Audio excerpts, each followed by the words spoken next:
नमस्कार विद्यार्थी मित्रांनो, सह्याद्री IAS मध्ये आपल्या सर्वांचं स्वागत आहे।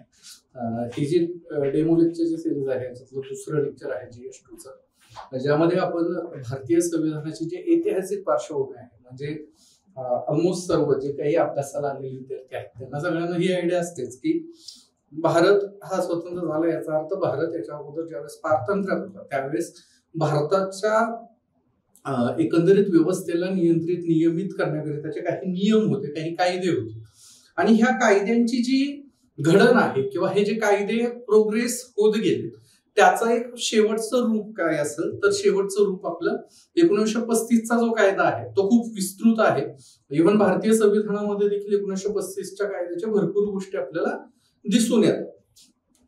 तर हे प्रोग्रेशन कसं होत गेलं, त्याच्या मागची नेमकी कार्यकारण भाव काय होता, त्याच्यामध्ये सगळ्यात महत्वाची कोणत्या गोष्टी घ्यायच्या होत्या आणि कोणत्या गोष्टी सोडून द्यायच्या होत्या म्हणजे काय तर भारतीय स्वातंत्र्य लढ्यातील जे काही पर्यायाने भारतीय राष्ट्रीय काँग्रेस हिची नेमकी काय डिमांड होती आणि नंतर कालांतराने त्या डिमांडला ब्रिटिश सरकारने कसं फुलफिल केलं ह्याचा जे द्वंद्व आहे ते द्वंद्व म्हणजे भारतीय संविधानाची ऐतिहासिक उत्क्रांती होत गेलेली ही एक प्रक्रिया त्या ठिकाणी आपण म्हणू शकतो। अर्थात आपल्याला काही गोष्टी माहीतच आहे की जे काही कायदे बनलेले होते ते काय पूर्णतः काँग्रेस आणि इतर जे स्वातंत्र्य लढ्यातील मुख्य प्रभाव होते त्यांच्या प्रत्येक मागणीलाच फुलफिल करणारे होते का तर अर्थातच नव्हते। त्यामध्ये ब्रिटिशांना त्या काळामध्ये जी परिस्थिती होती त्या परिस्थितीच्या पार्श्वभूमीवर जे देता आलं किंवा त्यांच्यावर जे देण्याकरता कंपल्शन झालं त्या सगळ्या गोष्टी आपल्याला कायद्याच्या स्वरूपामध्ये त्या ठिकाणी टप्प्याटप्प्याने मिळत गेलेल्या आहेत। त्याचा हा जो संघर्ष आहे आपल्याला माहिती 150-200 वर्षाचा आपला हा जो संघर्ष होता त्या संघर्षातनं शेवटी आपलं संविधान सभा संघटित झाली आणि त्या संविधान सभेतनं भारतीय संविधान अस्तित्वात आलं। परंतु ज्यावेळेस आपण भारतीय संविधानाचा अभ्यास करतो आणि UPSCलाही तुम्ही ज्यावेळेस संविधानाचा अभ्यास करता आहात तर तुम्हाला हा लेजिस्लेटिव्ह कायदेशीर जो पूर्व इतिहास आहे तो देखील माहीत असणं अपेक्षित त्या ठिकाणी आहे। आता हा पूर्व इतिहास का शिकायचा आहे तर आपल्याला संविधान किंवा भारतीय संविधानामध्ये जे तत्व आलेले आहेत ते तत्व त्याच्या मागचे कार्यकारण भाव आणि स्वातंत्र्य लढ्यातनं आपण जी मूल्य व्यवस्था अंगीकृत केली ती जी डेव्हलप होत गेली तिचा तो परिपाक म्हणजे आपलं संविधान आहे। तर ही ऐतिहासिक पार्श्वभूमी माहिती असल्याच्या नंतर तुम्हाला संविधानामधल्या तरतुदी समजून घेणं त्या ठिकाणी सोपं आहे। तुम्ही कोणतंही पॉलिटीचं पुस्तक घेतलं तरी सुरुवातीला तुम्हाला दिसून येतं की ब्रिटिशकालीन जे कायदे आहेत त्या कायद्यांचा अभ्यास आपल्याला करणं अगत्याचं ठरतं। त्याचाच हा भाग आहे। 2 लेक्चरमध्ये अर्थात हे जाईल कारण की खूप मोठे विस्तृत असा कालखंडातले आपण कायदे बघतो आहोत आणि खूप इलॉबरेट अशा त्या कायद्यांच्या तरतुदी आहेत, त्याचे पूर्व इतिहास त्यावेळेची पार्श्वभूमी देखील मी तुम्हाला सांगणार आहे जेणेकरून तुमच्या ही लक्षात येईल की हा कायदा आला ही प्रोव्हिजन आली तर तिच्या मागचा नेमकं कार्यकारण भाव काय होता आणि ते कशामुळं आलेलं आहे। सो आपण सुरुवात करूयात की सगळ्यात पहिले आजच्या या लेक्चर मध्ये आपण काय काय बघणार आहोत तर यामध्ये आपण ब्रिटिशकालीन कायदे निर्मिती काय झाली त्याच्यानंतर ब्रिटिश काळातील घटनात्मक घडामोडी काय होत्या, घटनात्मक घडामोडीमध्ये मागण्या आणि त्या मागण्याला अनुसरून करण्यात आलेल्या तरतुदी ह्या दोन्हींचा एक सहसंबंध आपल्याला त्या ठिकाणी बघायचा आहे। त्यासोबत वेगवेगळे आयोग त्या ठिकाणी नेमण्यात आले, वेगवेगळ्या समित्या त्या ठिकाणी ब्रिटिशांकडून नेमण्यात आलेल्या आहेत आणि अर्थातच त्याला एक पार्श्वभूमी अशी होती की भारतीय स्वातंत्र्य लढ्यातनं वेगवेगळ्या मागण्या होत होत्या। आता त्या मागण्यांवर कसा विचार करायचा त्याच्यावर काय रिॲक्ट करायचं त्याकरताच्या ज्या समित्या होत्या त्या समित्यांचा देखील आपल्याला या लेक्चरमध्ये अभ्यास करायचा आहे। संविधान सभेची मागणी काय होती म्हणजे संविधान सभा निर्मितीचा जो कालखंड आहे ज्यामध्ये क्रिप्स मिशन असेल, कॅबिनेट मिशन असेल, क्रिप्स योजना, वेव्हल प्लॅन आणि माउंटबॅटन योजना ते देखील आपण या ठिकाणी बघणार आहोत। त्यामुळे हे थोडंसं लेंदी होईल त्यामुळे आपण याला 2 पार्ट मध्ये टाकणार आहे। आता हे सेकंड डेमो लेक्चर असल्या कारणाने हे युट्यूबवर येत आहे, बाकीचं ह्याच्यानंतरचं जे कंटेंट आहे ते आपलं ऍप मध्ये असेल आणि ते बॅचच्या विद्यार्थ्यांकरता ओपन असेल। त्याच्यानंतर संविधान सभेची स्थापनेनं म्हणजे भारत सरकार कायदा 1947 जो आहे तिथं आपला शेवट या लेक्चरचा होणार आहे।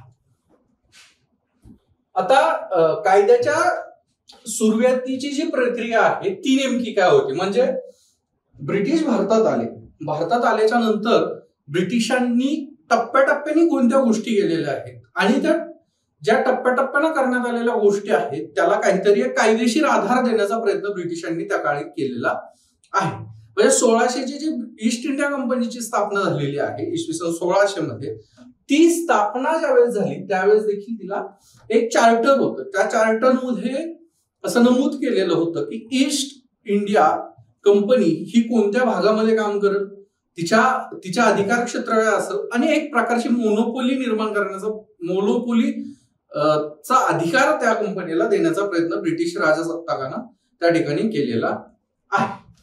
तर 1600ची ही जी स्थापना आहे ब्रिटिश ईस्ट इंडिया कंपनीची, ती नंतर ईस्ट इंडिया कंपनी व्यापाराच्या मार्गाने व्यापार करण्यासाठी भारतात येते. भारतात आल्याच्या नंतर ती तिचा विस्तार करते आणि मग टप्प्याटप्प्यानं इथल्या स्थानिक सरकारांसोबत काम करून त्याच्यानंतर ती स्वतःचं एक राजकीय अस्तित्व देखील निर्माण करते. आणि ते राजकीय अस्तित्व कधी निर्माण झालेलं आहे ते आपल्या सगळ्यांना माहीतच आहे.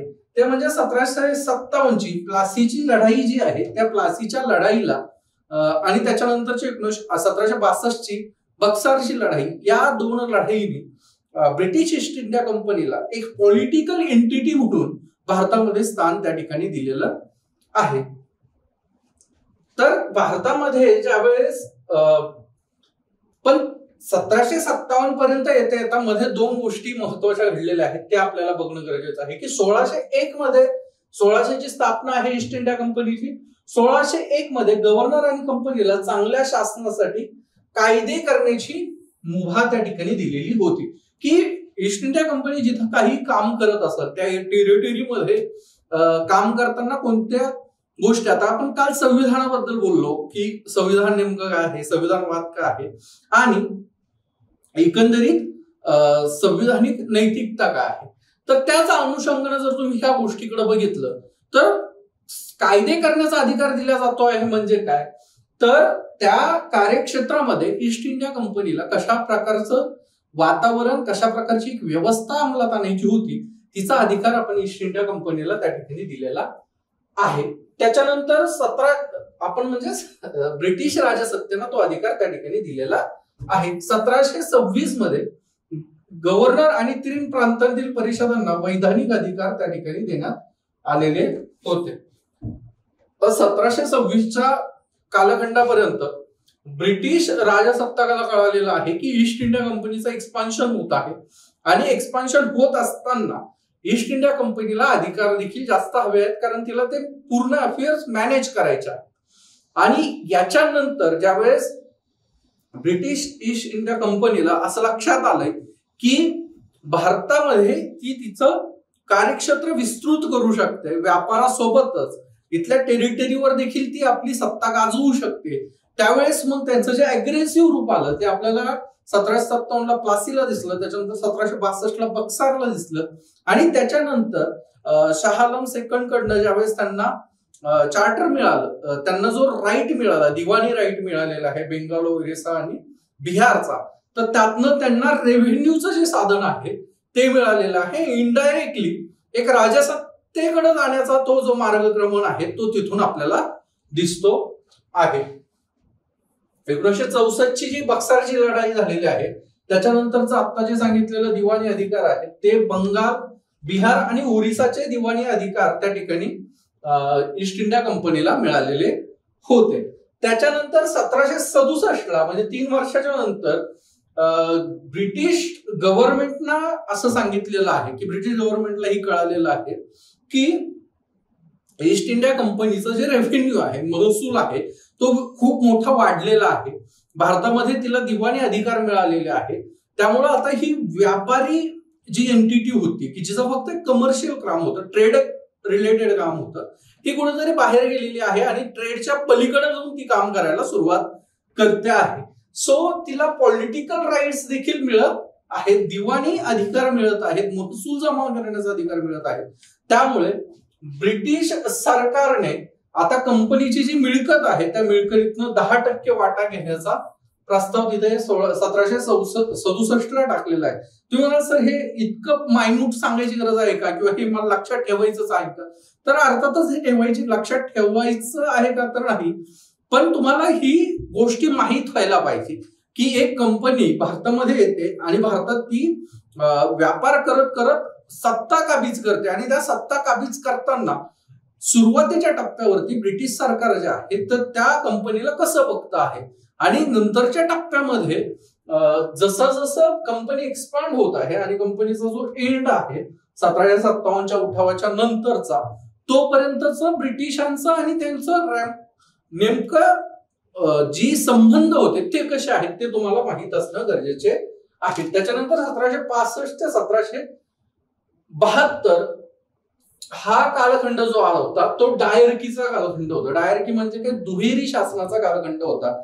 या कालखंडामध्ये ईस्ट इंडिया कंपनीकडे महसूल जमा करायचे अधिकार त्या ठिकाणी होते, आणि महसूल जमा करण्याचे जे अधिकार होते त्यामध्ये त्यांनी असे ब्रिटिश अधिकारी ठेवलेले होते की ज्यांना रिस्पॉन्सिबिलिटी 0 आहे, परंतु त्यांना पॉवर खूप देण्यात आलेली होती, आणि ते मूलतः ब्रिटिश ईस्ट इंडिया कंपनीचे अधिकार सर्वंट्स त्या ठिकाणी होते. आणि ह्याच एरियामध्ये तुम्हाला कायदा आणि सुव्यवस्था ठेवायची आहे, आणि बाकीच्या ज्या गोष्टी आहेत तर तिथं भारतीय मुलखांचे जे लोक आहेत त्यांना ठेवण्याचं त्यांनी प्राधान्य केलं, आणि त्या लोकांना अधिकार शून्य आणि त्यांची जबाबदारी खूप जास्त अशा स्वरूपाची एक संरचना त्यांनी त्या ठिकाणी निर्माण केलेली होती. म्हणजे आता तुम्ही एक गोष्ट लक्षात घ्या की तुमच्याकडे अधिकारच नाहीये, परंतु तुम्हाला काहीतरी रिस्पॉन्सिबिलिटी दिलेली आहे की हे तुम्हाला करायचंच आहे आणि अधिकार नाही. तर इथं काय होणार की ते काम होणार नाही. सो कायदा आणि सुव्यवस्था बाकीच्या ज्या गोष्टी आहेत ज्या भारतीय मुलखाच्या लोकांकडनं करून घेण्याचा प्रयत्न त्या काळी करण्यात आला, आणि महसूल जमा करणं, पैसा जमा करणं, ज्यांच्याकडे खूप अधिकार आहे, पैसा जमा करण्याचा अधिकार आहे, महसूल जमा करण्याचा अधिकार आहे, त्यांना जबाबदारी शून्य आहे. त्यांची कोणाबद्दल ही जबाबदारी त्या ठिकाणी असणार नाही. मग यामुळं काय झालं तर यामुळं ब्रिटिश ईस्ट इंडिया कंपनीमधले जे त्या कंपनीच्या टेरिटरीमध्ये प्रचंड प्रमाणामध्ये त्या ठिकाणी अराजकतेची परिस्थिती निर्माण झालेली होती. आणि ह्या दुहेरी शासनानं जे 1765 ते 1772 चाललं त्यानं कोणतीही अपेक्षित अशी गोष्ट साध्य केलेली नाही.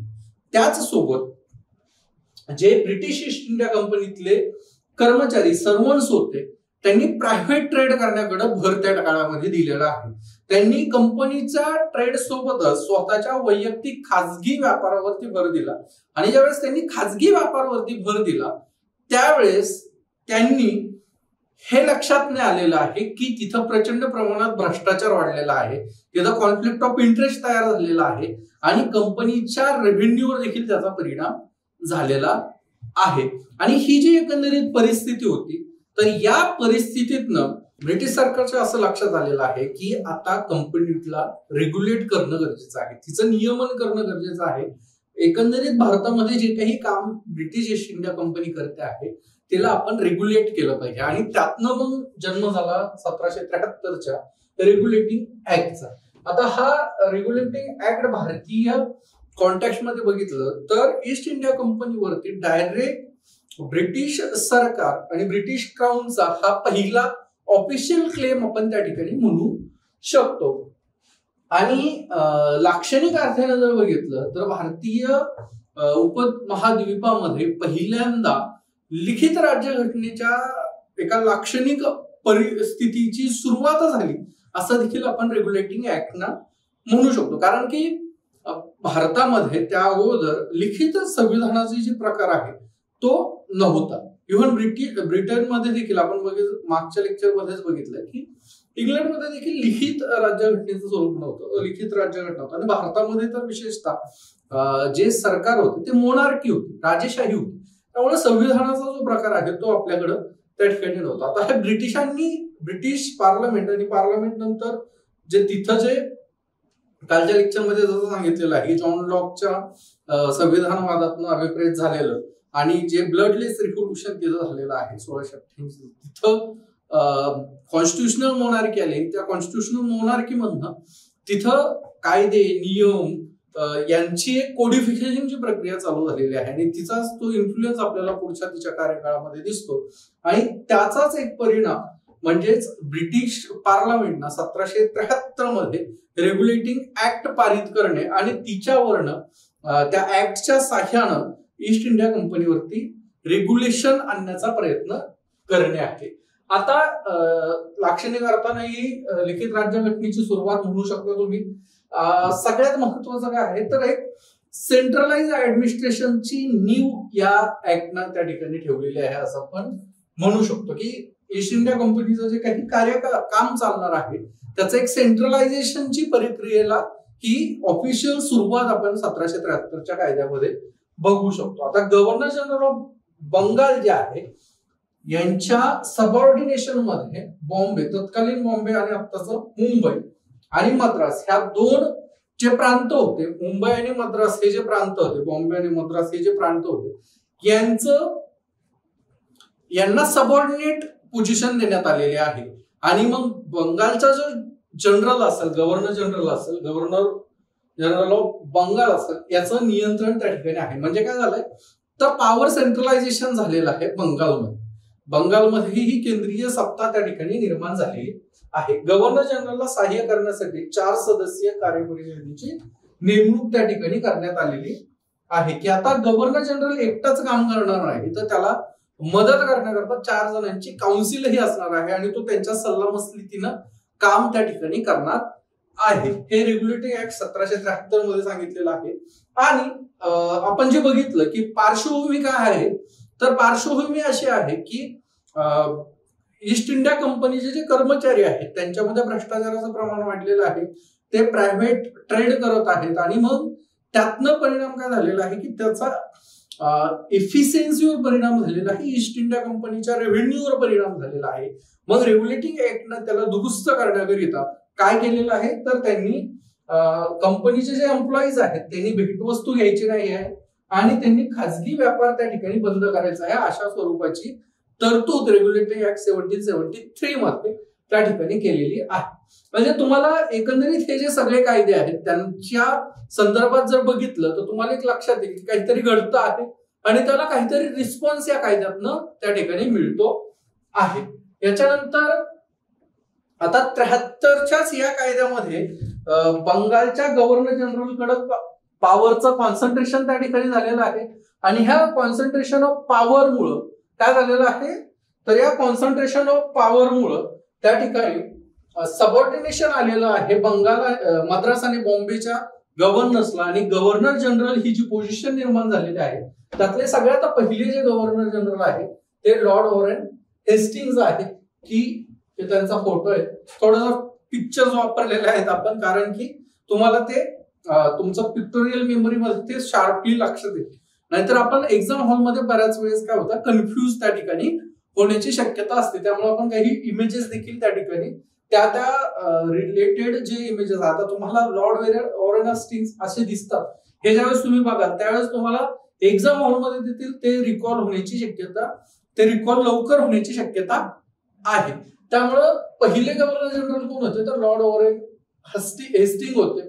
त्याच्यानंतर रेग्युलेटिंग ऍक्ट ना हे लक्षात घेतलेलं आहे की भारतामधली जी परिस्थिती आहे ती खूप विदारक त्या ठिकाणी ईस्ट इंडिया कंपनीची होत होती आणि मग ह्याच्यामध्ये जे गुन्हेगार होते किंवा ज्या लोकांनी काही प्रॉब्लेम्स क्रिएट केलेले होते त्यांना सजा मिळणं देखील गरजेचं होतं. आणि मग त्यातनं 1774 मध्ये कलकत्त्यात सर्वोच्च न्यायालयाची स्थापना त्या ठिकाणी करण्यात आलेली आहे. आता ह्या सर्वोच्च न्यायालयाची कोरम काय होता तर 1+3चा कोरम होता.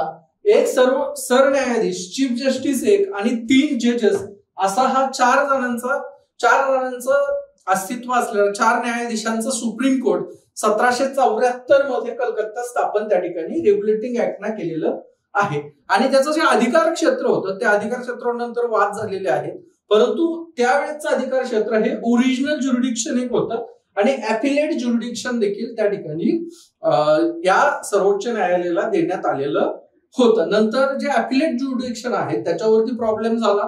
त्यामध्ये काउन्सिल जी होती, व्हायसरॉय काउन्सिल जी होती, गव्हर्नर जनरलची जी काउन्सिल होती त्या काउन्सिलचा निर्णय मान्य करण्यात आला आणि त्यामुळे प्रांत जे होते बॉम्बे असेल किंवा मद्रास असेल या प्रांतातनं जे अपील येत होत्या, हायकोर्टाच्या अपील येत होत्या त्या तुम्ही काउन्सिलकडे त्या ठिकाणी कन्वर्ट केलेलं आहे. त्यामुळं सुप्रीम कोर्टाचं जे सत्ता आहे ती सत्ता त्या ठिकाणी लिमिट करण्याचा प्रयत्न पुढच्या काळामध्ये झालेला आहे. आणि याचं अर्थातच कारण होतं की ईस्ट इंडिया कंपनीचं जे मूळ उद्देश होता तो भारतातनं लूट करणं, भारतातनं जास्तीत जास्त संसाधन कॉन्सन्ट्रेट करणं. मग इथं जर तुम्ही कायदे प्रणाली आणण्याचा प्रयत्न केला तर त्यांच्या त्या हितसंबंधावर तो परिणाम होत होता. आणि नंतरचे जे अमेंडमेंट झालेले आहेत 73च्या कायद्यामध्ये त्यामुळे तुम्हाला जे प्रोव्हिजन्स आहेत ते तुमच्या लक्षात येतील की नेमकं कोणत्या स्वरूपाचं सुप्रीम कोर्टाच्या अधिकाराचं हनन किंवा अधिकारांना संकुचित करण्याचं काम त्या ठिकाणी झालेलं आहे. आणि जी 1781ची जी दुरुस्ती आहे ही ना एक तर सर्वोच्च न्यायालयाचा अधिकार क्षेत्र फक्त कलकत्ता शहरापुरतं मर्यादित केलेलं आहे. त्याच्यानंतर फक्त त्यामध्ये प्रशासकीय जे कार्य होते म्हणजे जर प्रशासकीय कार्य करताना ब्रिटिश ईस्ट इंडिया कंपनीचे कर्मचारी किंवा त्यांचे जे काही गव्हर्नर जनरल आहेत त्यांनी जर काही किंवा त्यांचे जे मेंबर्स आहेत त्यांनी काम केलं तर त्या कामाला इम्युनिटी देण्यात आलेली आहे सुप्रीम कोर्टात. मग आता तुम्ही म्हणाल की जर त्यांनी कितीही अन्याय असं न्याय नसलेलं काम जर ईस्ट इंडिया कंपनीनं केलं तर मग काय होणार. तर अर्थातच जर ते काम न्याय नसेल तर याचाच अर्थ असा होतो आहे की इथं डोळेझाकपणे ईस्ट इंडिया कंपनीला जे काही लूटमाट करायची आहे ती करू द्या अशा स्वरूपाची 1781ची काय झालेली आहे अमेंडमेंट झालेली आहे. त्यानंतर ॲपिलेट ज्युडिक्शन देखील या ठिकाणी याचं काढून घेण्यात आलेलं आहे. त्यामुळे एक गोष्ट लक्षात येते आहे की जे ब्रिटिश पार्लमेंट आहे तिनं जर काही गोष्टी घेतल्या रिफॉर्मेटिव्ह स्टॅन्स घेतले तर ईस्ट इंडिया कंपनी त्याच्यामध्ये अडथळा निर्माण करण्याचा प्रयत्न त्या ठिकाणी नेहमी करत आहे. हे तुम्हाला नंतर 33च्या कायद्यामध्ये ह्याच्या संदर्भात देखील दिसून येईल, सिव्हिल सर्व्हिसेसच्या संदर्भात देखील त्या ठिकाणी दिसून येणार आहे. त्याच्यानंतर पुढं जो 1784चा पिट्स इंडिया ऍक्ट आहे, विल्यम पिट हे तिथले प्रधानमंत्री होते त्यांच्या नावावरून हा कायदा आलेला आहे Pitt's India act. Pitt's India act मध्ये काय सांगितलेलं आहे 1784चा हा कायदा आहे. तर पहिल्यांदा भारतामध्ये ईस्ट इंडिया कंपनीचं जे काही अस्तित्व आहे जे काही त्यांची मालमत्ता आहे तिच्यावर ब्रिटिश मालमत्ता म्हणजे ब्रिटिशांची ब्रिटिश पजेशन्स इन इंडिया असं पहिल्यांदा त्या ठिकाणी म्हटलं गेलेलं आहे. तर ब्रिटिश पजेशन्स इन इंडिया म्हणजे काय तर वसाहतवादाचा पाया इथं रचण्यात आलेला आहे की ही भारतामधली ब्रिटिशांची वसाहत आहे असं त्या ठिकाणी भारतात जी ईस्ट इंडिया कंपनीची टेरिटरी होती तिला म्हटलं गेलेलं आहे पिट्स इंडिया ऍक्ट मध्ये. म्हणजे तुम्हाला इथं लक्षात येतं की ऑफिशियली वसाहतवादाला एक लेजिस्लेटिव्ह मॅन्डेट या ऍक्टना त्या ठिकाणी दिलेलं आहे. त्याच्यानंतर पुढे होतं की बोर्ड ऑफ कंट्रोलची स्थापना त्या ठिकाणी करण्यात आलेली आहे की जे नियंत्रण मंडळ स्थापन केलेलं आहे. याच्या अगोदर कोर डायरेक्टर्स जे होते कोर डायरेक्टर्स म्हणजे ईस्ट इंडिया कंपनीचे जे डायरेक्टर्स होते त्यांचं जे मंडळ होतं ते काम करायचं. परंतु 1784च्या कायद्यामध्ये असं झालेलं आहे की बोर्ड ऑफ कंट्रोल ही असेल आणि बोर्ड ऑफ कंट्रोलला एक्सप्लिसिटली पॉलिटिकल राईट्स त्या ठिकाणी देण्यात आलेले आहे. आणि कोर्ट ऑफ डायरेक्टर्सला जे वाणिज्य रिलेटेड कमर्शियल जे अधिकार होते रेव्हेन्यूचे जे अधिकार होते तेच फक्त त्या ठिकाणी देण्यात रेव्हेन्यूचे म्हणजे व्यापार आणि वाणिज्य जे होते ट्रेड आणि कॉमर्सचे जे राईट होते तेच राईट फक्त त्या ठिकाणी board of control court of डायरेक्टर्सला संचालक मंडळाला त्या ठिकाणी ईस्ट इंडिया कंपनीच्या दिलेल्या आहे. म्हणजे अर्थात ईस्ट इंडिया कंपनीकडनं पॉलिटिकल राईट्स हळूहळू काढून घेण्याचं काम ब्रिटिश पार्लमेंट या ठिकाणी करताना आपल्याला दिसते आहे. आता बोर्ड ऑफ कंट्रोल्स मध्ये काय काय होतं तर तिथं 6 सदस्य त्या ठिकाणी त्यांनी नेमलेले होते आणि या 6 सदस्यांनी कलेक्टिव्हली डिसिजन मेकिंग या ठिकाणी करायची आहे अशा स्वरूपाच्या तरतुदी होत्या. त्यामध्ये कोणत्या कोणत्या प्रकारचे कार्य कशावरती नियंत्रण करणार होतं बोर्ड ऑफ कंट्रोल नागरी अधिकार, लष्करी अधिकार आणि महसुली कार्य यांच्यावरती नियंत्रण ह्या बोर्ड ऑफ कंट्रोलचं असणार आहे. आणि ट्रेड आणि कॉमर्सच्या रिलेटेड जे काही काम असतील ते कोर्ट ऑफ डायरेक्टर्सनी त्या ठिकाणी करायचे आहे. अशा स्वरूपाची ही मांडणी त्या ठिकाणी दिसून येते. म्हणजे इथंही तुम्हाला आता लक्षात येते की इथं दुहेरी शासन त्या ठिकाणी निर्माण झालेलं आहे की हे काम यांनी करायचे हे काम यांनी करायचे आहे. त्याच्यानंतर नागरी आणि लष्करी अधिकाऱ्यांना संपत्ती घोषित करायचं सांगितलेलं आहे की 1773च्या कायद्याच्या नंतरही अवैध व्यापार, त्याच्यानंतर करप्शन हे वाढलेलं होतं. भेटवस्तू घेणं अनऑफिशियली चालू होतं, म्हणजे करप्शन जे आहे करप्शनही सायमल्टेनियसली चालू होतं आणि ईस्ट इंडिया कंपनीचं जे प्रॉफिट होतं त्याच्यावर त्याचं रिफ्लेक्शन येत होतं. त्यामुळे पिट्स इंडिया ऍक्टनं काय केलं तर जे कोणी भारतामध्ये येणार आहेत त्यांनी भारतात आल्याच्या नंतर 1 महिन्याच्या आत त्यांची संपत्ती घोषित करायची आहे. आणि इथून रिटर्न गेले तर त्यांनी तिथंही त्यांची 1 महिन्याच्या आत संपत्ती घोषित करायची आहे. म्हणजे काय तर लिगल मीन्सना किती प्रॉफिट मिळवलेलं आहे ते त्या ठिकाणी चेक करण्याचं एक माध्यम पिट्स इंडिया कंपनीनं त्या ठिकाणी दिलेलं आहे. म्हणजे आपण भारतामध्ये आता जर आपण बघितलं तर आपल्याला ह्याला कशाची तुलना करता येईल की ज्यावेळेस एखाद्या निवडणूक लढताना एखाद्या उमेदवाराचं ऍफिडेव्हिट द्यावं लागतं, ज्यावेळेस तो त्याचा ऍफिडेव्हिट देतो त्यावेळेस तो त्याच्या संपत्तीचं विवरण देतो आणि 5 वर्षाच्या नंतर परत जर तो कॅन्डिडेट म्हणून उभा राहिला तर त्याचं संपत्तीचं विवरण आपल्या समोर येतं. म्हणजे आपण मागच्या ह्या 5 वर्षाच्या कालखंडामध्ये एखाद्या अमुक उमेदवाराची किती संपत्ती वाढलेली आहे हे आपल्याला त्या ठिकाणी लक्षात येतं. आता ह्याचा फायदा काय होतो तर ह्याचा फायदा असा होतो की यांनी जे काही इन्कम मिळवलेलं आहे ते लिगल सोर्सेसनं मिळवलेलं आहे का त्याच्याबद्दल एक पब्लिक डिस्कोर्स त्या ठिकाणी होतं.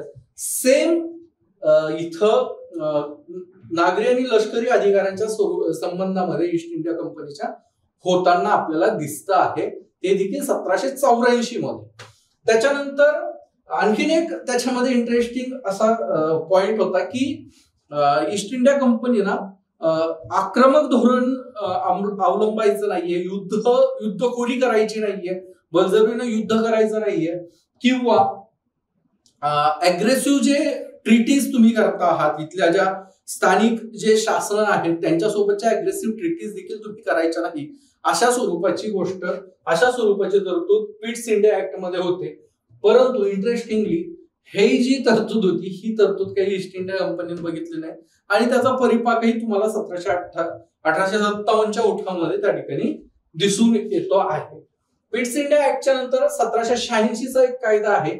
1786चा जो कायदा आहे हा जनरली तुमच्या डिस्कशन मध्ये नसल, परंतु 1786चा कायदा का महत्वाचा आहे तर लॉर्ड कॉर्नवॉलिस जे आहेत त्यांच्याकरता स्पेसिफिकली हा कायदा बनवण्यात आलेला होता. त्यामुळे Lord Cornwallis equals to 1786 act of 1786. Cornwallis कोण होते तर हे ज्यावेळेस गव्हर्नर जनरल बनले तोपर्यंत किंवा त्यावेळेस गव्हर्नर जनरल आणि कमांडर इन चीफ हे 2 वेगळे व्यक्ती असायचे.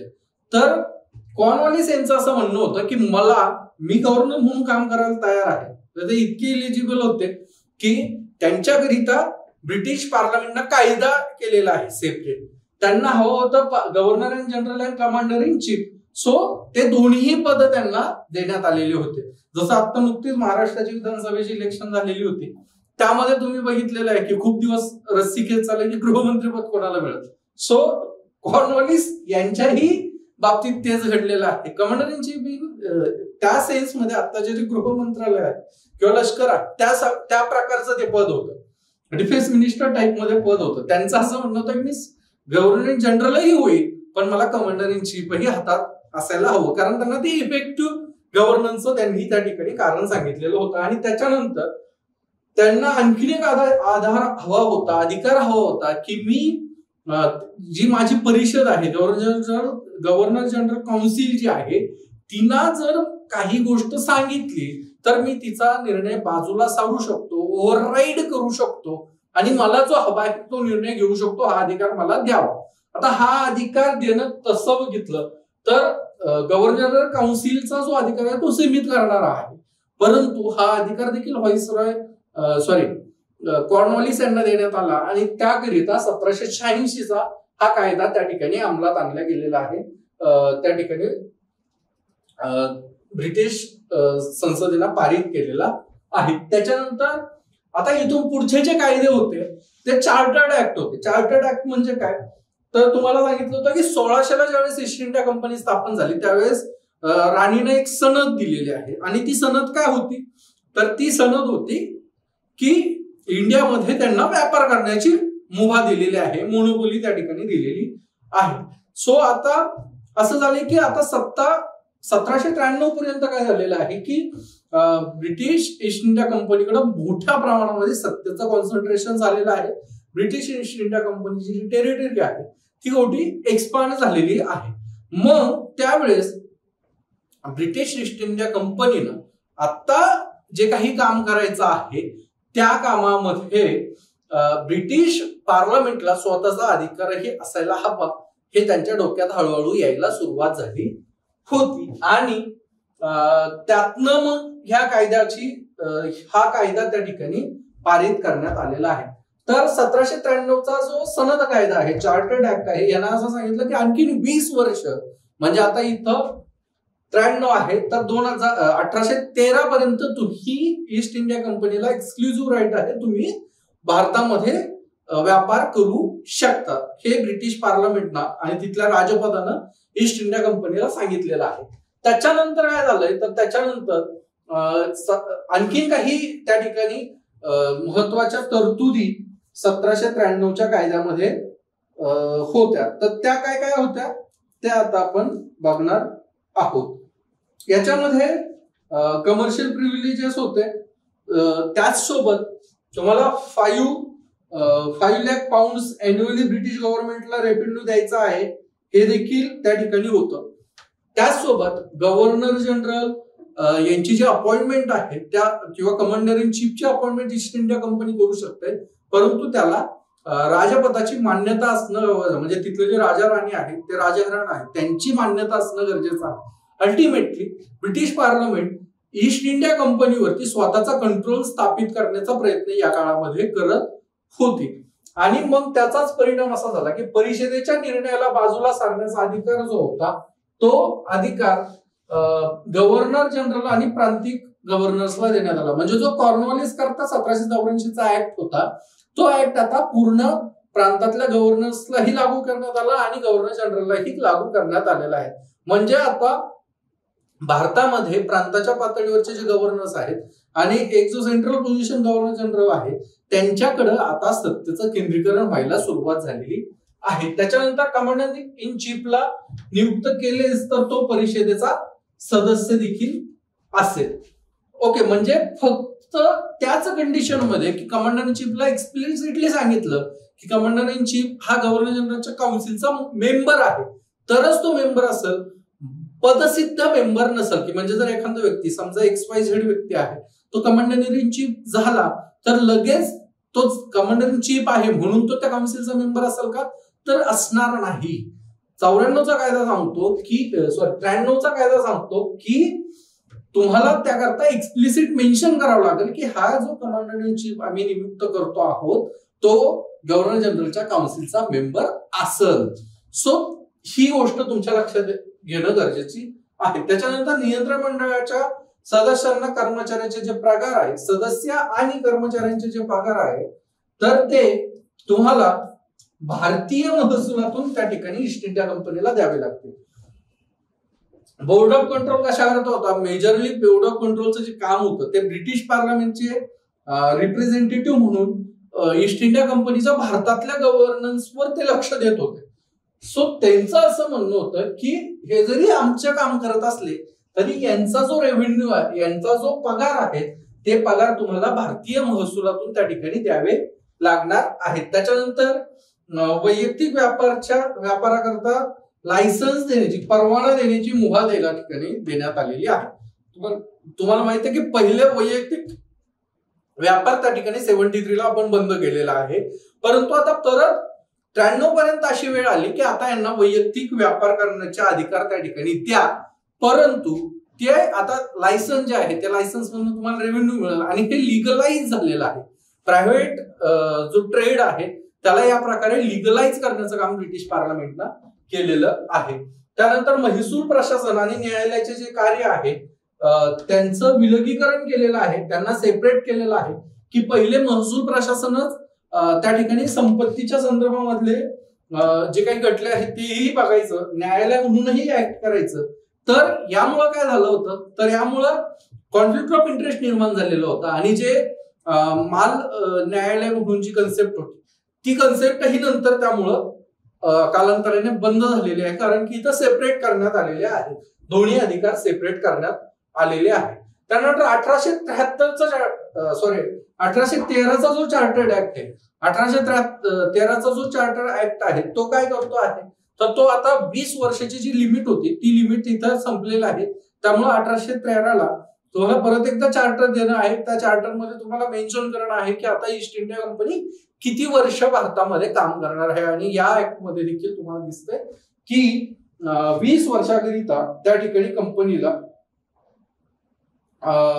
अधिकार त्या ठिकाणी देण्यात आलेला. 1813ची जी आहे, तर 1813ला एक जी पार्श्वभूमी आहे ती तुम्हाला लक्षात घेणं गरजेचं आहे. त्याच्यामध्ये नेपोलियन बोनापार्ट जो आहे त्यानं 1806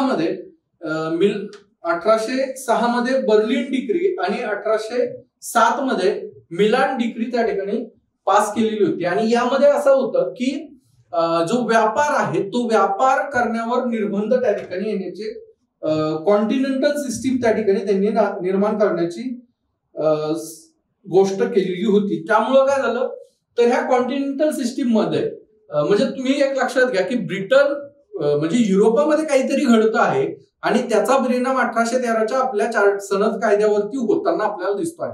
नेपोलियन बोनापार्टने ज्यावेळेस डिक्रीज पारित केल्या त्यावेळेस ब्रिटिश जे मर्चंट्स होते त्या ब्रिटिश मर्चंट्सला युरोपमध्ये व्यापार करणं त्याप्रमाणे थोडंसं डिफिकल्ट जायला लागलेलं आहे. आणि मग ह्या डिफिकल्टीमुळं असं झालेलं आहे की त्यांच्याकडे दबाव निर्माण झाला की ईस्ट इंडिया कंपनीचं जे व्यापाराची मोनोपोली आहे भारतामध्ये ती तुम्ही कॅन्सल करा. आणि आता इथं फ्री मार्केटचा ही कन्सेप्ट, लेझी-फेअरची जी कन्सेप्ट आहे ऍडम स्मिथची, तीही पॉप्युलॅरिटी घेत होती. सो ब्रिटिश पार्लमेंटना, गव्हर्नमेंटना पर्यायाने भारतामधलं जे मोनोपोली स्ट्रक्चर आहे ते कॅन्सल करावं आणि मुक्त व्यापाराकरिता एक परदेश त्या ठिकाणी खुला करावा, अशा स्वरूपाची मागणी वाढताना आपल्याला दिसते आहे, तिथल्या मर्चंट्स मध्ये वाढताना दिसते आहे. आणि याचाच परिणाम असा झाला की चहा आणि चीन या दोन गोष्टी, म्हणजे चीन देशात सोबतचा व्यापार त्याची मोनोपोली फक्त ईस्ट इंडिया कंपनीकडे असेल आणि चहाच्या व्यापारामधली मोनोपोली ईस्ट इंडिया कंपनीकडे असेल. ह्या दोन मोनोपोली सोडल्या आणि ओपियम जे प्रोडक्शन ईस्ट इंडिया कंपनी भारतामध्ये करायची त्याचा ट्रेड, ह्या तीन गोष्टींचं जे मोनोपोली आहे ती सोडली तर बाकी कोणतीही मोनोपोली ईस्ट इंडिया कंपनीकडे असणार नाही, हे 1813च्या सनद कायद्यानं सांगितलेलं आहे. आणि त्यामुळे काय झालंय तर भारतामध्ये ओपन मार्केट त्या ठिकाणी निर्माण झालेलं आहे. ब्रिटन मधल्या सर्व व्यापाऱ्यांना, मर्चंट्सला भारतामध्ये व्यापार करणं त्या ठिकाणी सुलभ झालेलं आहे. आता कोणीही येऊन, फक्त ईस्ट इंडिया कंपनीच नाही तर दुसरा कोणताही मर्चंट येऊन, दुसरी कोणतीही कंपनी येऊन भारतामध्ये व्यापार त्या ठिकाणी करू शकते, असं या कायद्यानं त्या ठिकाणी लक्षात आणलेलं आहे. त्यामुळे ही जी ईस्ट इंडिया कंपनी आहे तिची व्यापारातली मक्तेदारी त्या ठिकाणी संपलेली आहे. त्याच नंतर पण चीनच्या सोबतच्या अर्थातच त्याची मक्तेदारी जी आहे, व्यापाराची मक्तेदारी आहे ती कंपनीची, ती अबाधित राहिलेली आहे.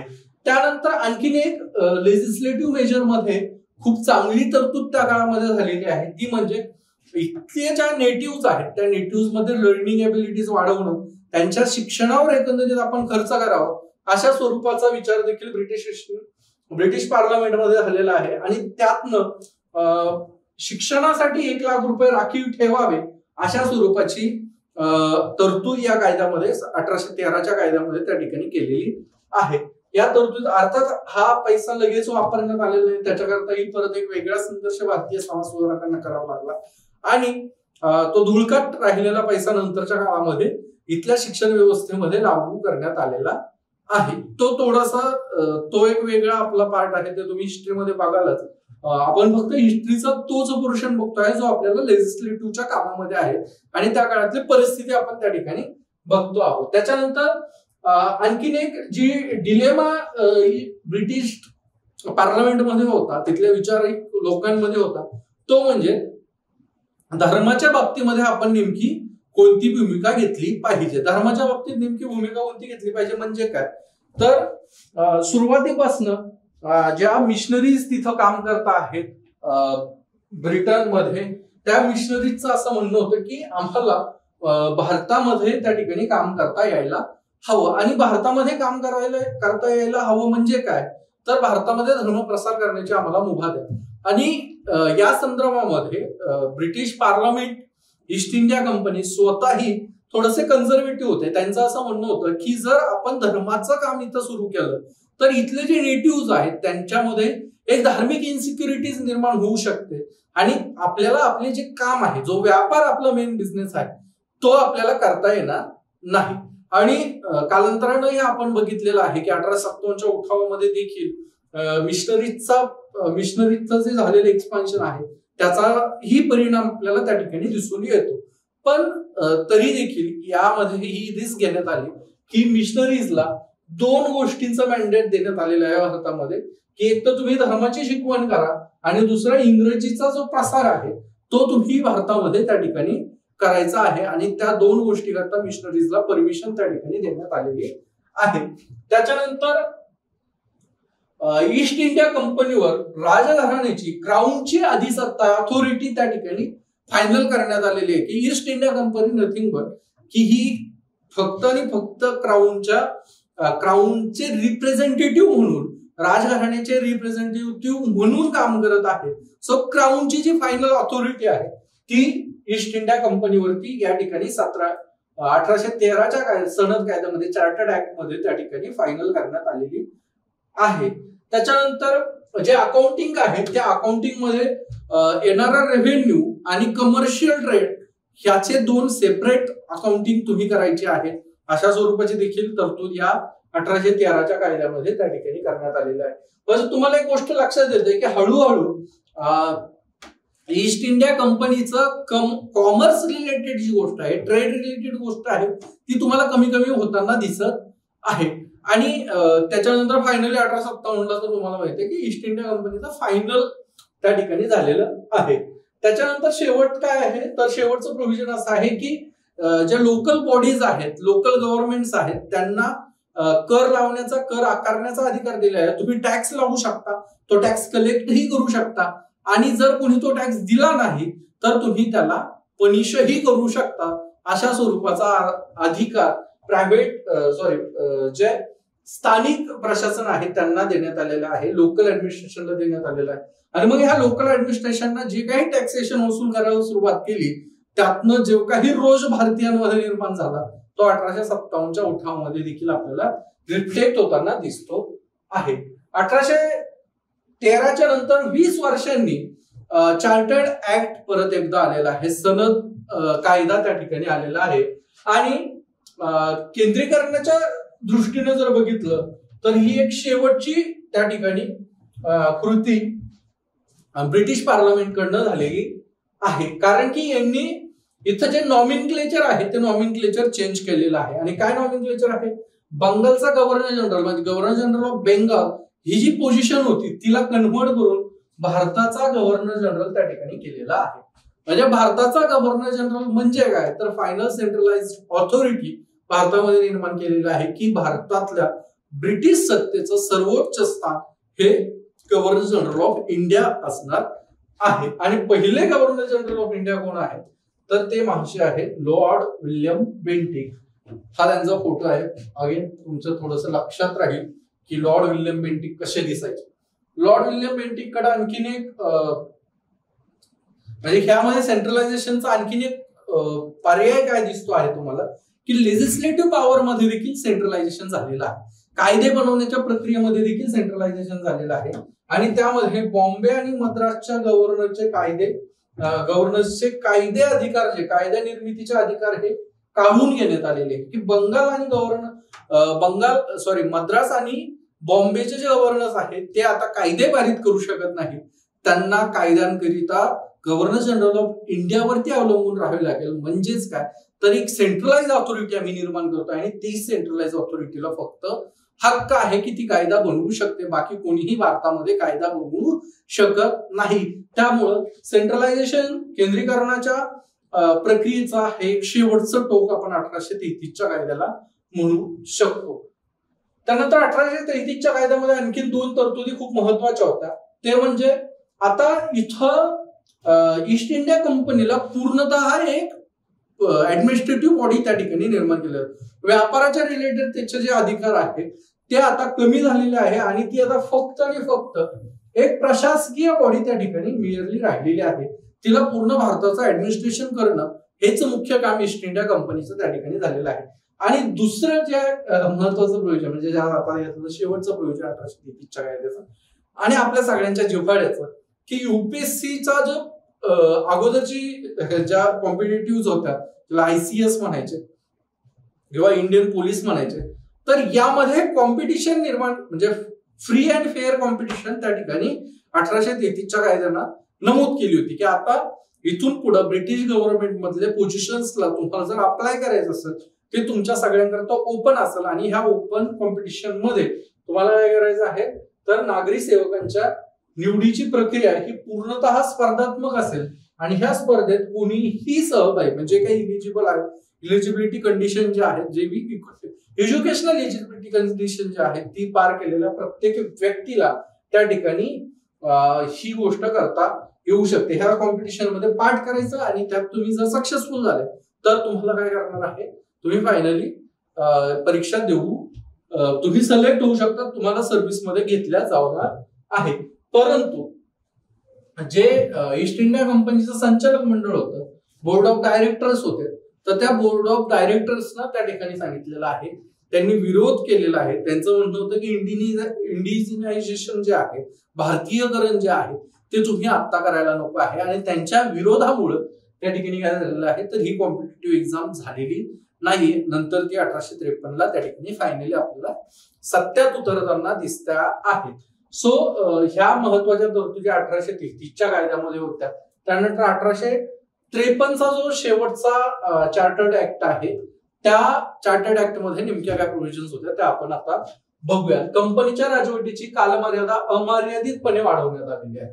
आता इथं लक्षात येत आहे तुम्हाला की आतापर्यंत जे जे काय चार्टर्ड ऍक्ट होते ते प्रत्येक ऍक्ट मध्ये असं एक्सप्लिसिटली मेन्शन करायचे की 20 वर्ष जे आहेत इथून पुढचे 20 वर्ष कंपनीला आम्ही भारतामध्ये व्यापार करण्याचा अधिकार त्या ठिकाणी ब्रिटिश पार्लमेंट आणि राजपद त्या ठिकाणी तिथलं देत आहे.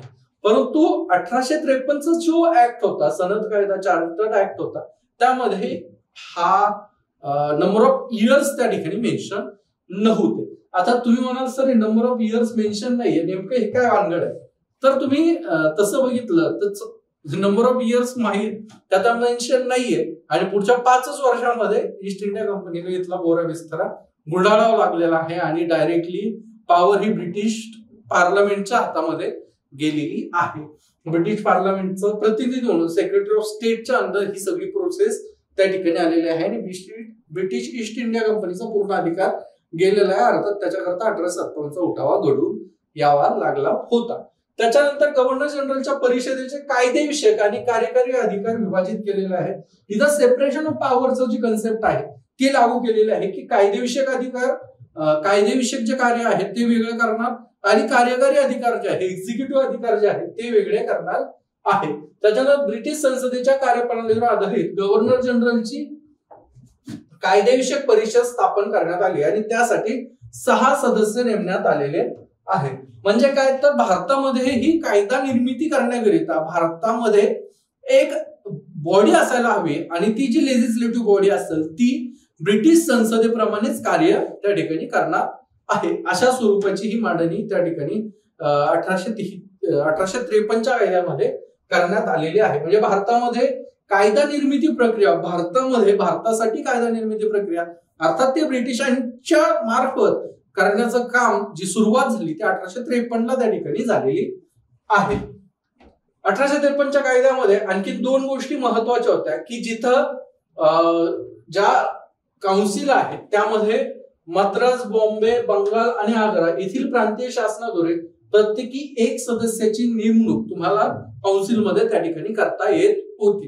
म्हणजे आता इथं काय झालंय की परत इथं तुम्ही प्रोव्हिन्सेस जे आहेत प्रांत जे आहेत त्यांना रिप्रेझेंटेशन त्या ठिकाणी द्यायला सुरुवात केलेली आहे आणि इनडायरेक्टली जी आपली काउन्सिल ऑफ स्टेट नंतर येते आहे किंवा आताची जी राज्यसभा आहे तिचं हे सगळ्यात पहिलं रूप तुम्ही त्या ठिकाणी म्हणू शकता की तुमच्याकडं प्रांतातनं प्रतिनिधी येत आहेत सेंट्रल स्टेजला त्याच्यानंतर नागरी सेवातील पदे खुल्या स्पर्धेतून भरण्यात येतील त्यासाठी 1854 साली मॅकॉले समितीची स्थापना केलेली आहे.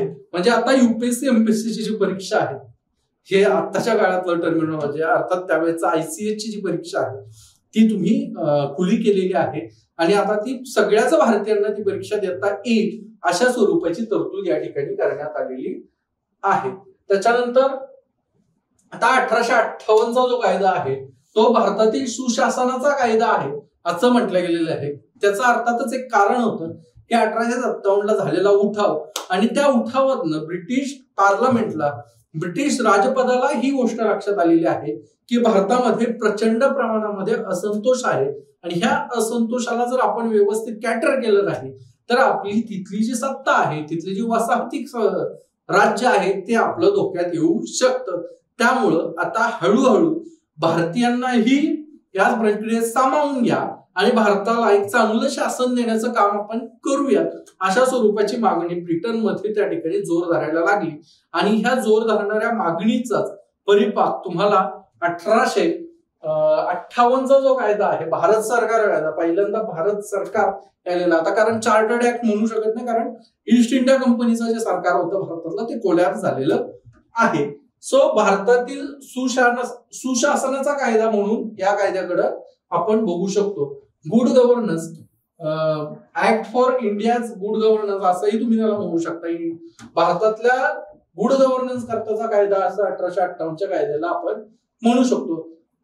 कंपनीला बरखास्त करून त्याच्या जागेवर ब्रिटिश राजपताने थेट सत्ता हातात घेतलेली आहे. म्हणजे आता भारतावरती ब्रिटिश ईस्ट इंडिया कंपनीचं सरकार राहिलेलं नाहीये, थेट ब्रिटिश क्राऊनचं सरकार आलेलं आहे. म्हणजे ब्रिटिश राजा किंवा राणी हिचं सरकार भारतावरती त्या ठिकाणी प्रस्थापित झालेलं आहे 1858 मध्ये. आता 1858च्या कायद्यानं आणखीन एकदा गव्हर्नर जनरल ऑफ इंडिया, म्हणजे जे सगळ्यात पहिले गव्हर्नर ऑफ बेंगॉल होतं, नंतर गव्हर्नर जनरल ऑफ बेंगॉल झाला, गव्हर्नर जनरल ऑफ बेंगॉलच्या नंतर तो गव्हर्नर जनरल ऑफ इंडिया झाला. आता त्या गव्हर्नर जनरल ऑफ इंडियाला बरखास्त करा आणि त्याच्या जागेवर नवीन पद आणा, व्हाईसरॉय ऑफ इंडिया.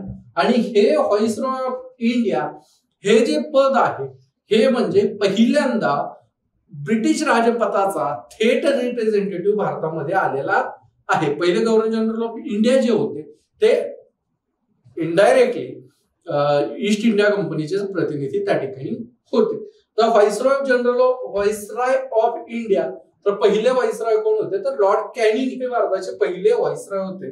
तसं लौकिक अर्थानं बघितलं खरं तर मूळतःच जे व्हाईसरॉय आहेत त्यांच्यापेक्षा गव्हर्नर जनरल ऑफ इंडियाची जी ताकद होती ती काही अंशी जास्त होती. व्हाईसरॉय ऑफ इंडिया ह्याचा प्रॉब्लेम असा झाला की ह्याचं नाव मोठं झालं आणि लौकिक अर्थाने ह्याला राजपदाचा प्रतिनिधी म्हणून आणलं गेलं, परंतु त्याची पॉवर ही थोडीशी विभागली गेलेली आहे सेक्रेटरी ऑफ स्टेट सोबत. त्यामुळं पॉवर कमी झालं, म्हणजे नाव मोठं लक्षण मोठं प्रकार त्या ठिकाणी जर तुम्ही कंपॅरिझन केलं गव्हर्नर जनरल सोबत तर तशा स्वरूपाचं आपल्याला होताना या ठिकाणी व्हाईसरॉय ऑफ इंडियाचं दिसतं आहे ऍक्च्युअल अर्थमध्ये, ऍक्च्युअल सेन्समध्ये. अदरवाईज त्याचं पॉवर ही मोठी होतीच. त्याच्यानंतर पुढचा जो होता तर नियंत्रण मंडळ हे संचालक मंडळ बरखास्त केलेलं आहे आणि भारत सचिव पद निर्माण केलेलं आहे.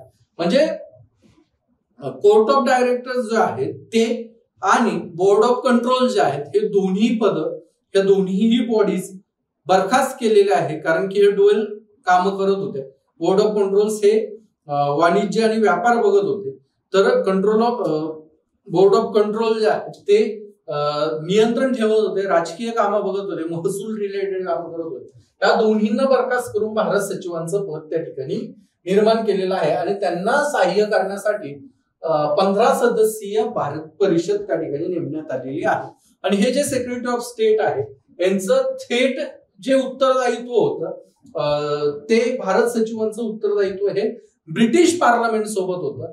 ते त्यांचं शेवट त्यांना ते अकाउंटेबल बनवलं होते तर ब्रिटिश पार्लमेंटला त्या ठिकाणी होते. ब्रिटिश संसद आणि शासन यांनी भारतीय राज्यकारभार नियंत्रणासाठी या कायद्याचा वापर केलेला आहे, परंतु भारतातील ब्रिटिश प्रशासनात या कायद्यामुळे कोणतेही गुणात्मक बदल झालेले नाहीये. म्हणजे काय, तर इथं जे ह्याला म्हटलं गेलं होतं सुरुवातीला की हे भारतातील गुड गव्हर्नन्स करताचा कायदा आहे, पण हे फक्त म्हणण्यापुरतं झालं. कारण की इथं काय झालेलं आहे, तर ईस्ट इंडिया कंपनीकडनं जे कंट्रोल आहे तो कंट्रोल आता ब्रिटिश संसद आणि शासनाकडे गेलेला आहे. त्यांनी भारतातले कारभार नियंत्रणाकरता या कायद्याचा वापर केला. पण लौकिक अर्थानं, खऱ्या अर्थानं भारताच्या गव्हर्नन्स मध्ये त्याचा काहीही सकारात्मक फायदा आपल्याला झालेला दिसत नाहीये.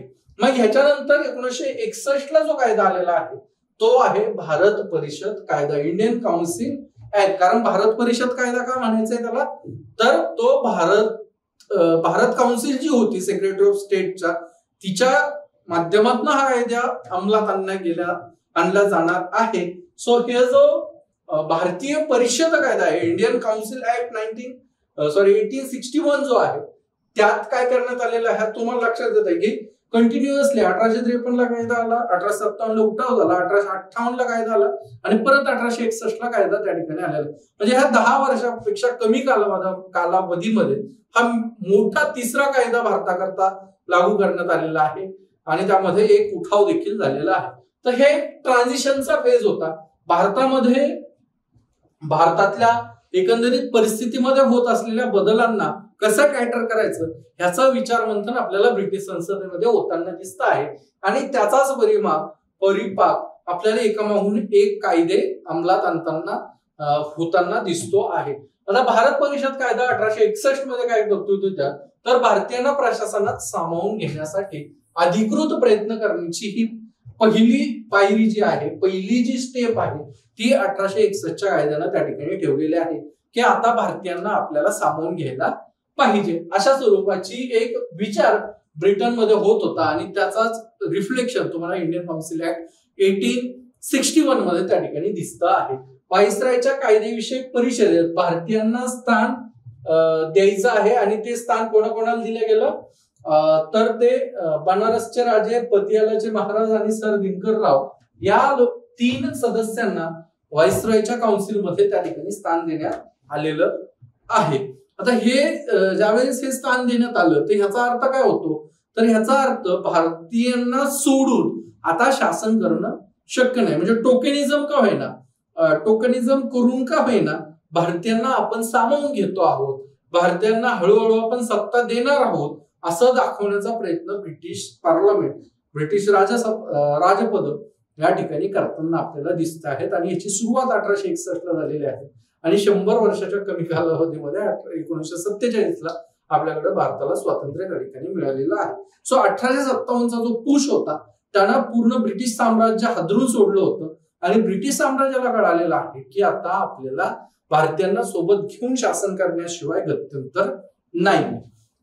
तर ह्याचा पुढचा असा तरतूद होती की प्रांतिक सरकारांना कायदेविषयक अधिकार बहाल करण्यात आलेले आहेत. तुम्ही बघितलेलं आहे की प्रांतांचे जे कायदे आहेत, आपण सेंट्रलायझेशनच्या प्रोसेसच्या पीक मध्ये बघितलंय की आता मद्रास आणि बॉम्बे प्रांताचे अधिकार काढून घेण्यात आले, तुम्हाला कायदे करता येणार नाही.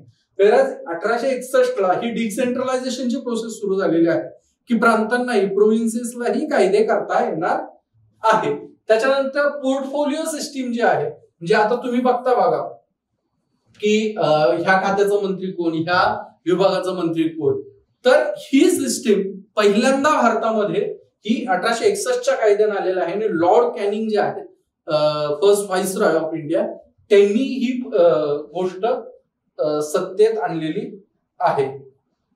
तर ह्या पोर्टफोलिओ व्यवस्थेचा जो परिणाम आहे तो काय आहे, तर प्रत्येक खात्याला वेगळे मंत्री असतील, त्या संदर्भातले जे काही प्रश्न असतील त्या प्रश्नांचं उत्तर देणं, त्या प्रश्नाकरता ती व्यक्ती अकाउंटेबल त्या ठिकाणी असणार आहे. आणि मग पुढे ही पोर्टफोलिओ सिस्टीम वाढत गेलेली आहे.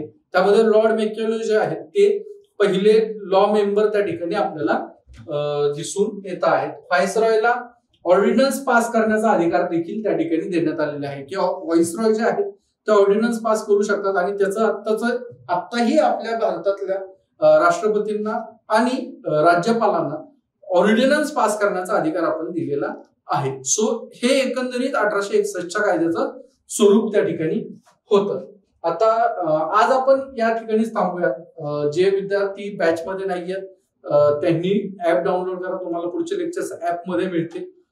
बाकीचे जे विद्यार्थी युट्यूबला बघतायत त्यांनाही ऍप मध्येच आता इथून पुढचे डेमो लेक्चर्स बघायला मिळणार आहेत. युट्यूबला हे GS2चं तरी शेवटचं लेक्चर त्या ठिकाणी डेमो लेक्चर असणार आहे. ज्यांचं ऍडमिशन राहिलेलं आहे त्यांनी ऍडमिशन लवकरात लवकर करून घ्या. आज आपण 1861 ला थांबलेलो आहे. आता इथून पुढचे जे कायदे आहेत त्या कायद्यांवरती देखील आपण येणाऱ्या काळामध्ये 1909चा कायदा असेल, 1919चा कायदा असेल, सायमन कमिशन असेल, 35चा ऍक्ट आहे, 47चा ऍक्ट आहे, वेव्हल प्लॅन आहे, क्रिस मिशन आहे, कॅबिनेट मिशन आहे, या सगळ्या गोष्टींची चर्चा आपण इथून पुढचे जे लेक्चर असणार आहे त्या लेक्चर्स मध्ये आपण करणार आहोत. पुढचं लेक्चर याच्यावरतीच असतं. आता हे ऍक्च्युअली ह्याच्यावर प्रश्न प्रिलिम्स मध्ये जास्त प्रमाणात येतात, मेन्स मध्ये तसं याचा दिसत नाही.